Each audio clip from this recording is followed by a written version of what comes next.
Assalamualaikum Bu, saya sudah sampai di Museum Bahari, di museum ketiga saya, dan simak aja videonya dari saya di Museum Bahari. Dan di sini saya sudah bisa sampai di Museum Bahari, kita bertemu dengan gudang rempah masa evolusi. Oke gambarannya, dan ini penjelasannya. Nusantara dijuluki sebagai negeri di bawah angin yang dapat melayani kapal-kapal pedagang dari berbagai penjuru dunia hingga sampai ke Nusantara untuk memperoleh rempah pedagang-pedagang yang berasal dari India, Arab, Cina, bahkan Eropa seperti Portugis, Belanda, dan Inggris saling berlomba untuk mendapatkan rempah-rempah di Nusantara. Nah, selanjutnya kita dari gudang rempah hingga menjadi Museum Bahari.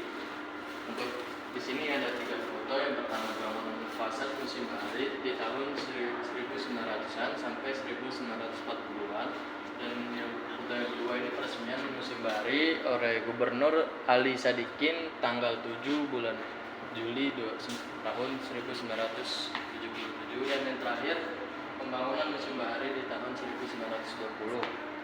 Nah, di sini penjelasannya. Setelah masa penjajahan kolonial Belanda, bangunan di sisi barat yang berfungsi sebagai gudang rempah-rempah beralih fungsi menjadi gudang logistik tentara-tentara Jepang pada masa pendudukan militer Jepang.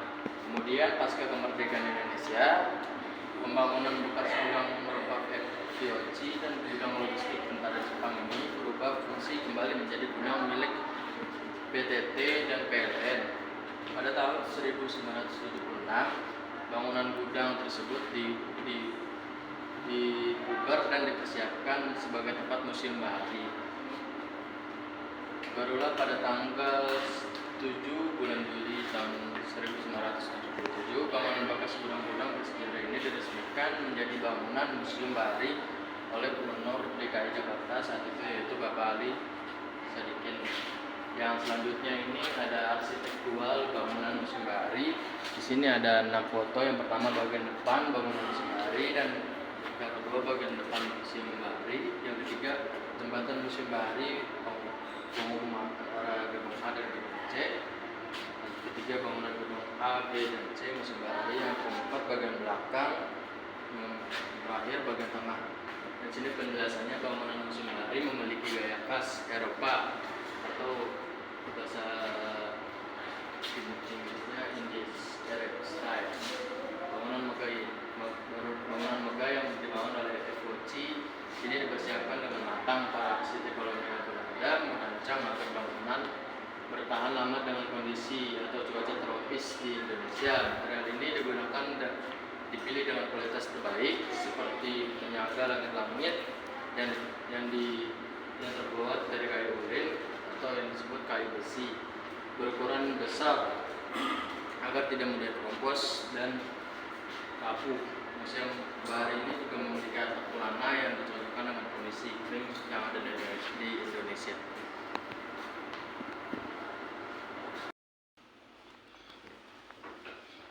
Mas Banat Malahayati.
Kanan aja. Kanan aja. Tinggal. Hah?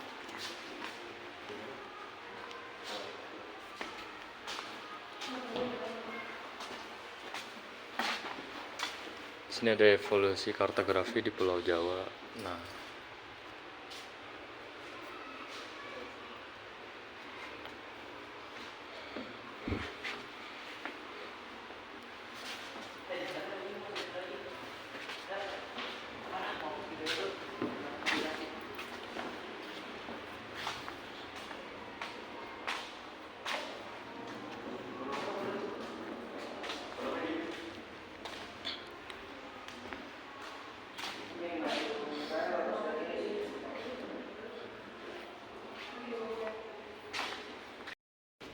ada kapal yang bernama Cadik Nusantara. Cadik Nusantara.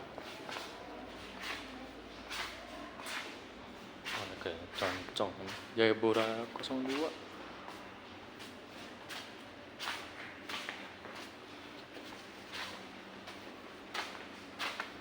Nah,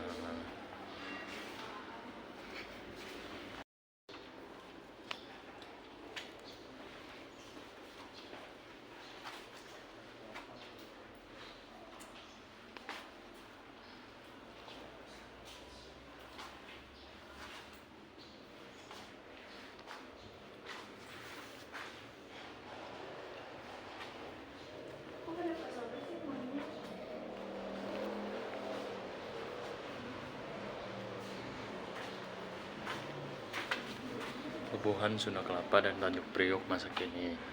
Ini dia kondisinya.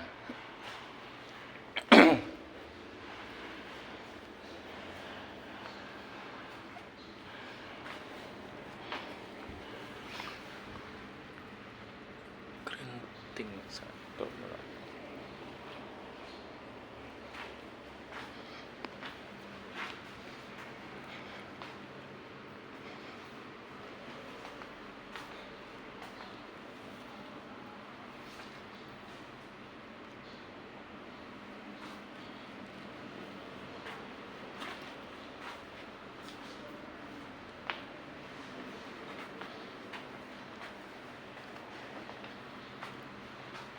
Definisi kah? Miniatur rancang kuning.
Ini saya sudah sampai di ruangan rempah-rempah.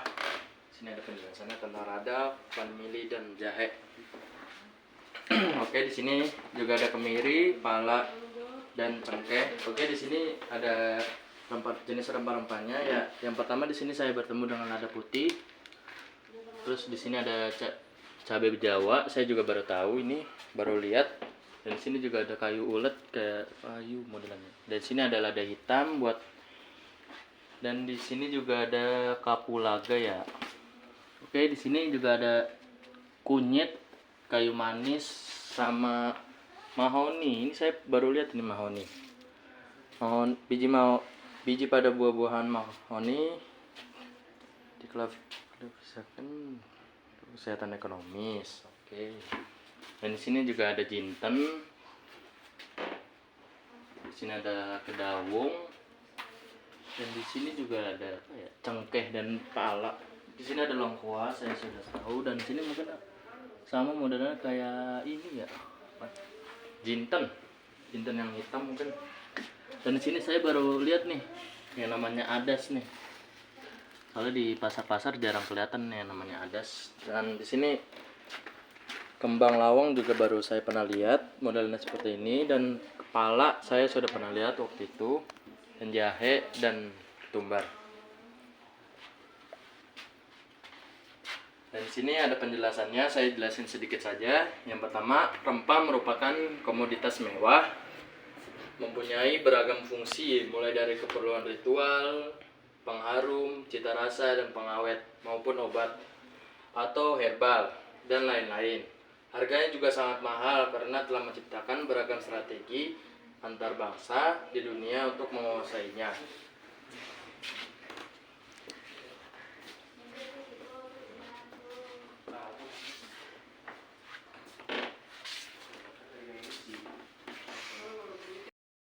Mungkin segini saja video dari museum saya di Museum Bahari. Sekian, terima kasih.